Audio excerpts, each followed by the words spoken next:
కొమరం భీం ఆసిఫాబాద్ జిల్లాలో మహిళల అక్రమ రవాణా తీవ్ర కలకలం రేపుతోంది. జిల్లాలో మహిళల పేదరికాన్ని ఆసరాగా చేసుకుని పెళ్లి పేరుతో వారిని పక్క రాష్ట్రాలకు విక్రయిస్తున్నట్లు అనుమానాలు వ్యక్తం అవుతున్నాయి. బెజ్జూర్ మండలం ఉపాధి కోసం కూడా అక్కడి నుంచి మంచిర్యాలకు వెళ్లిన ఇద్దరు పేద మహిళలను పరిచయం చేసుకుని పెళ్లి చేస్తామని మహారాష్ట్ర మంచిర్యాలకు చెందినటువంటి ఇద్దరు వ్యక్తులు నమ్మించారు. మహిళల వద్ద ఉన్నటువంటి ఫోన్లు తీసుకుని వారిని ఛత్తీస్గఢ్, మధ్యప్రదేశ్ రాష్ట్రాలకు తీసుకువెళ్లారు. మహిళల నుంచి కొద్ది రోజులుగా ఎలాంటి సమాచారం లేకపోవడంతో వారి కుటుంబ సభ్యులు స్థానిక పోలీసులకు ఫిర్యాదు చేశారు.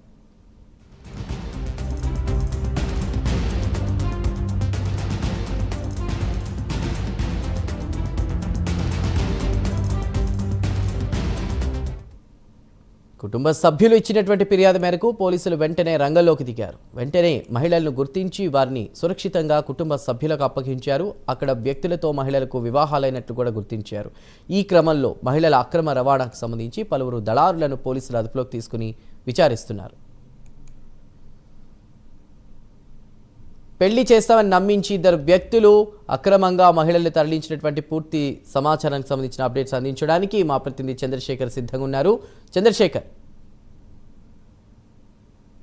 ఏదైతే కొమరం భీం ఆసిఫాబాద్ జిల్లాలో అమాయక గిరిజన ఆడపిల్లలను అయితే టార్గెట్ గా చేసుకొని కొన్ని ముఠాలు అయితే వారిని పెళ్లి చేసుకుంటామని నమ్మించి వారిని మహారాష్ట్ర, ఛత్తీస్గఢ్, మధ్యప్రదేశ్ రాష్ట్రాలకు తీసుకువెళ్లి వారిని 2,50,000 రూపాయలకు ఒక్కొక్కరు చొప్పున అమ్మి నా ఘటన అయితే ఆలస్యంగా చోటు చేసుకుంది. దీనికి సంబంధించి ఇప్పటికే పోలీసులు అన్ని ఏర్పాట్లు చేశారు, దర్యాప్తులు చేస్తున్నారు.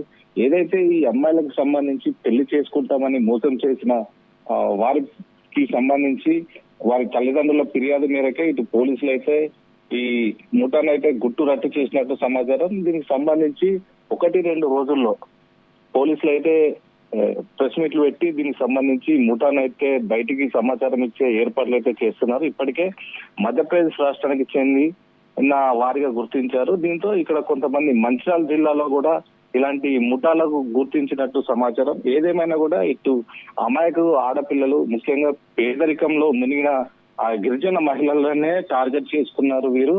ఏదేమైనా కూడా ఇటు ఇలాంటి అమ్మాయిలను కొనుగోలు చేయడం అయితే ఇప్పటికే ఇటు పోలీస్ శాఖ అయితే చాలా సీరియస్ గా తీసుకుని ఇలాంటి ఘటనలు పునరావృతం కాకుండా మరిన్ని ఏర్పాట్లు చేసి వీటిని కఠినంగా శిక్షించాలని అయితే ఇటు పోలీస్ శాఖ అయితే చూస్తుంది. ఏదేమైనా కూడా మరొక 2-3 రోజులకు సంబంధించి అసలు ఎంతమంది ఉన్నారు, ఇప్పటికున్న సమాచారం ప్రకారం అయితే 9 మంది ముఠాగా అయితే చేరి ఈ అమ్మాయిల కొనుగోలు విషయంలో అయితే జరిగినట్టయితే సమాచారం ఉంది. ఏదేమైనా కూడా ఇలాంటి ఘటనలు జరగకుండా అయితే పోలీస్ శాఖ అయితే ప్రత్యేక నిఘా ఏర్పాటు చేస్తున్నట్టు తెలిసింది.